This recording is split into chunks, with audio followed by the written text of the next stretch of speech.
Bienvenidas y bienvenidos a un nuevo capítulo de Farol Social, un espacio de la carrera de Ciencia Política junto a su centro de estudiantes donde queremos tener conversaciones que nos ayudan a comprender el mundo. En este capítulo contamos con la presencia del profesor Matías Globel, quien es historiador y doctor en Historia por la Universidad de Hamburgo, además de profesor asociado del Departamento de Sociología, Ciencia Política y Administración Pública de la Universidad Católica de Temuco, quien hoy viene a conversar con nosotros acerca de su proyecto Fondesit sobre virreyes, poder y redes en el Imperio Español entre México y Lima. Bienvenido, Matías. Ya, muchas gracias por invitarme. Mira, para comenzar, quería saber si es que nos puedes explicar qué era realmente un virrey y por qué es una figura tan importante dentro del Imperio Español. Sí, voy a intentar hacerlo breve, pero es que en la época moderna las monarquías, y sobre todo la española, que es la que más territorios tenían, el rey era rey de distintos territorios, pero de distinta forma. Entonces es como si, no sé, Chile y Perú tuviesen el mismo presidente, pero siguieran siendo países distintos. O sea, un poco esa idea. Y entonces, como el rey es jefe de gobierno, o sea, es jefe de todo porque no hay separación de poderes, entonces tiene una serie de territorios donde en el fondo no está presente y que no son anexos al territorio donde sí está, que es Castilla, y entonces la figura virreinal emerge como un poco para remediar esa situación, porque además la presencia del rey era comprendido como la garantía del buen gobierno, porque si no estaba, pues los ministros que podían ser malos podían abusar porque el rey no controlaba, y entonces se inventa la figura del virrey, que es como un alter ego, como en el fondo una copia que hace presente el rey en el territorio y que era a cargo del gobierno. Bueno, tu proyecto también va a cuestionar esta idea tradicional de que hay un centro español que simplemente controlaba colonias periféricas. ¿Por qué esa visión hoy día resulta insuficiente? Porque la evidencia muestra que no fue así. O sea, el paradigma colonial en América en el fondo emerge con las independencias, porque hay que justificar la independencia como algo bueno, entonces hay que argumentar por qué lo anterior era malo, y entonces ya el discurso éramos colonias oprimidas por un centro allá y pobrecitos no podíamos hacer nada, y por eso nos hemos liberado. Y claro, la realidad muestra que o sea, la monarquía solo funciona si las élites en todos los territorios están contentas y mantienen en el fondo el poder de la corona. Pero en el fondo también están controlando los territorios, y en el caso americano ya se ve que sobre todo en el siglo XVII ya en el fondo se mandan muy pocas remesas a España, o sea, plata, oro, dicen que no hay, pero en realidad sí hay, pero se lo quedan ellos. Y en el fondo el control desde Madrid es mucho más limitado, lo mismo en otros territorios europeos de la corona, que no está tan lejos, pero también si pierdes la élite del territorio, pierdes el territorio. Eso es lo que pasa en América a principios del siglo XIX, pero no había pasado antes.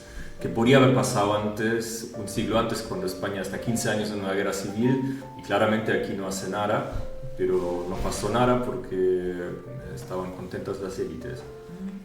Bueno, tu investigación también estudia a virreyes que primero gobernaron Nueva España y luego el Perú. ¿Por qué este tránsito entre México y Lima es tan importante para poder entender el proceso de la colonia en América Latina?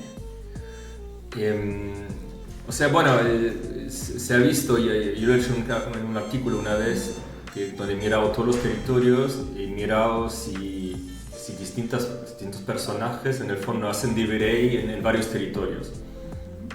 Y he encontrado en el fondo pues, que muchos nobles, pues son todos de la alta nobleza, están primero en ciertos territorios y luego avanzan a otros, ¿no? que te podría dar la idea que son territorios más importantes porque podría ser una promoción. Y para lo de Nueva España y Perú también se ha visto así. O sea, nadie lo ha investigado en profundidad porque habitualmente a los mexicanos les interesan los personajes los 4, 5, 6 años que están en México y a los peruanos cuando están en Perú y el resto de su vida. No es interesante porque la historiografía mucho tiempo pues tenía también más allá del paradigma colonial, también el paradigma nacional que hacía la historia del territorio como si este territorio como Estado-Nación siempre hubiese existido. Y claro, para el siglo XVI y XVII resulta que ese marco explicativo no nos sirve de nada. Y entonces, bueno, quería investigar estos casos porque también como de unos 30 virreyes de Nueva España solo pasan unos 10. Sí, tampoco, o sea, no, para saber por qué pasan unos, también interesante ver por qué otros no pasan. Y no era una situación extendida, no era común entonces que sucediera. No tanto, hay años que se hace más común porque hay como varios casos seguidos, en otros nada. También en el 16 muchos virreyes mueren o en México o en Lima, entonces no tienen vida después tampoco. Pero o sea, la cosa es que hay más motivos por mandar a alguien como virrey a alguna parte. No siempre porque Max Weber viene después, no aplica Max Weber ahí. O sea, no es como, o sea, no estudian ser virrey, eso no existe. Y no siempre van porque uno piense que son buenos. También a veces es porque pertenecen a otra facción cortesana, pero son importantes y poderosos y es una forma de tenerlos más lejos, ¿no? Como a un cargo muy importante y con mucha dignidad, pero en el fondo te lo estás alejando, ¿no? También hay casos así. Y puede haber algún caso que no quieren que vuelva de México, entonces a lo mejor lo mandamos a Lima. Entonces esto es como multifactorial, entonces quiero individualizar estos casos porque en el fondo la explicación de todos los casos ha sido como una sola y eso creo que es simplista. Bueno, durante mucho tiempo también se dijo que pasar de México a Perú era una especie de ascenso, pero tú planteas que eso no siempre fue así, como lo acabas de decir. ¿Qué fue lo que tú descubriste que te hizo llegar a esa conclusión? O sea, sobre todo en el siglo XVI creo que no es una promoción, quizá al final, pero los primeros, o sea, en las primeras décadas, además el Perú tiene revuelta tras revuelta de los encomenderos y entonces, o sea, ir al Perú era algo terrible. Al primer virrey que va al Perú lo matan, entonces no es un escenario muy atractivo, ¿no? Entonces los primeros dos que efectivamente mandan de Nueva España al Perú, o sea, sienten todo menos gratitud, que no quieren ir ahí. Pero, bueno, tienen que obedecer. O sea, uno podía rechazar un nombramiento, pero si ya estabas en América era más difícil, porque solo podías volver a España si te daban una licencia para volver. Entonces, si no te la daban, pues te quedas ahí. Y renunciar a un puesto nombrado por el rey es un poco un suicidio social. Quedan como desterrados del prestigio, digamos. Sí, o sea, o de la venia del rey. Sí, o sea, sí ocurre, pero cuando están en España a veces, porque en el Consejo de Indias uno puede ver nombramientos de gente que luego no va. Este nunca fue virrey, pero lo habían nombrado. ¿No? Y ahí uno puede ver por qué, y a veces que dice que está muy enfermo, que no puede hacer largo viaje, o a veces simplemente resulta que no quiere y le dan luego otro puesto. Pero sí, una vez encontré una consulta donde el rey responde que sepan que toda la gente que rechaza cargos me voy a dar por deservido y que nunca más les voy a dar nada, así que tengan cuidado. Pero eso, en el 17 sí es más apetecible pasar a Lima porque apareció el Cerro Rico del Potosí, en donde hay mucha plata, y aparece el comercio con Asia. Entonces resulta que, porque también están las Filipinas, ¿no? Y que pertenecen a la Nueva España, y solo una vez al año sale de Acapulco un barco a Filipinas donde también van chinos y ahí hacen negocio y si estás en Nueva España tú puedes aprender todo eso y puedes dejar gente de tu séquito en Nueva España. Cuando pasas a Lima, donde está la plata, con la gente que habías dejado ahí puedes o obviamente todo es ilegal, participar en los negocios con Asia. Y muchos virreyes están metidos en eso. Bueno, ¿y qué nos dicen estos casos entonces sobre cómo funcionaba realmente el poder dentro de la monarquía hispánica? También, o sea, si uno ve los virreyes, si el virrey no lograba, porque el virrey llega con un séquito, con 80 o 100 personas y tiene que contentarlos, pero si no logra encontrar un equilibrio entre contentar a la gente que trae y contentar a la élite que ya está en el territorio, fracasaba. Y bueno, hay casos que hasta hay revueltas y prematuramente termina el gobierno. Entonces, o sea, el poder de la gente que está en el lugar, conocen el territorio, son los comerciantes ricos que controlan todos los negocios. Entonces, si no los tomas en cuenta, tu gobierno va a fracasar. Y había virreyes más, como esto no va por preparación, o sea, hay gente más inteligente que lo entiende y que lo sabe manejar y otros menos, y ahí se nota que luego tienen problemas. Bueno, una parte muy interesante del proyecto es que no solamente estudias a los virreyes, sino que también a sus séquitos, a sus criados y a sus familias. ¿Y por qué eso es relevante históricamente? Bueno, el séquito, porque son personas que luego son corregidores, por ejemplo, o sea, que están porque los reinos del Perú eso es muy grande el territorio, ¿no? En el fondo va de Panamá hasta Chile. Bueno, en Chile provee el gobernador de Chile, pero el virrey puede proveer muchísimos territorios y muy lejos de Lima, y esa gente ocupa esos cargos en parte porque también tiene que dar a los criollos, pero o sea, se entiende un poco también como un virrey trata de controlar territorios lejanos de Lima donde no puede estar mediante sus personas, y además hay que llevar un séquito porque es un tipo de alta nobleza, y la nobleza también es que significaba que tú tienes que vivir y mostrarte como noble, y un noble que anda solo no es un noble, entonces tiene que ir. Y la familia, bueno, sobre el 17 muchas veces los hijos, si tienen hijos más o menos adultos, o sea, 14 años en adelante, uno ya era adulto, tenía altos cargos como en el Callao, por ejemplo, que es el puerto de Lima. Entonces los enchufaban ahí, y cuando iban con la esposa, bueno, la esposa también es importante, se estudia mucho las virreinas últimamente en varios territorios que son importantes para la representación de la monarquía y también una vía alternativa para conseguir favores. A veces las mujeres de la élite tenían buena llegada con la virreina, y ella a su vez podía incidir a su marido para darle algo a los esposos de esas mujeres que habían hecho la gestión. Eso también ocurre. Bueno, en tu investigación también aparece mucho el concepto de patronazgo. ¿Cómo funcionaba este sistema y por qué era tan central para poder gobernar?